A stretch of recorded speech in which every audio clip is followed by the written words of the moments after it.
बहुत पहले की बात है, जब बेतिया के सिंचाई विभाग में कार्यरत उपाध्याय जी अपने परिवार के साथ गंडक कॉलोनी में रहते थे।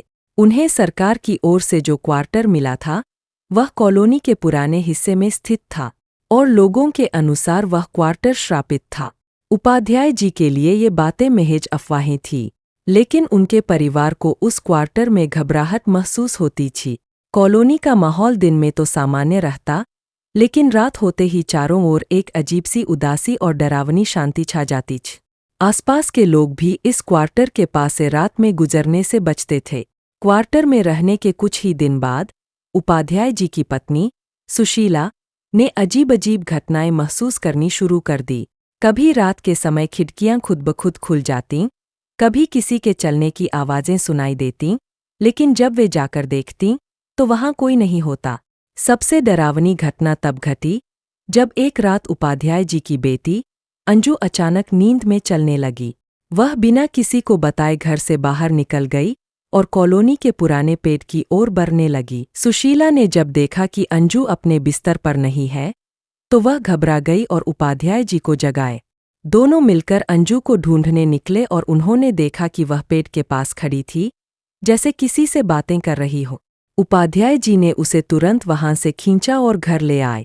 अगली सुबह जब अंजू से पूछा गया, तो उसे कुछ भी याद नहीं था। वह कहने लगी कि वह अपने कमरे में सो रही थी और उसे कुछ नहीं पता कि वह कैसे बाहर पहुंची।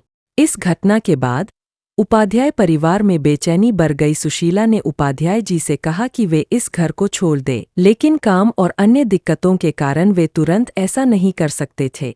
तभी एक दिन पड़ोस के श्रीवास्तव जी ने उपाध्याय जी को बताया कि यह क्वार्टर पहले एक अमीर जमींदार का था, जिसने अपने नौकरों और गरीब किसानों पर बहुत अत्याचार किए थे।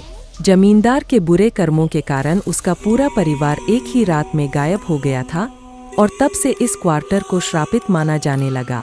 उपाध्याय जी ने इस बात को सुनकर भी खुद को शांत रखा, लेकिन उनका परिवार अब ज्यादा डरने लगा था। हर रात घर में अजीब घटनाएं होतीं।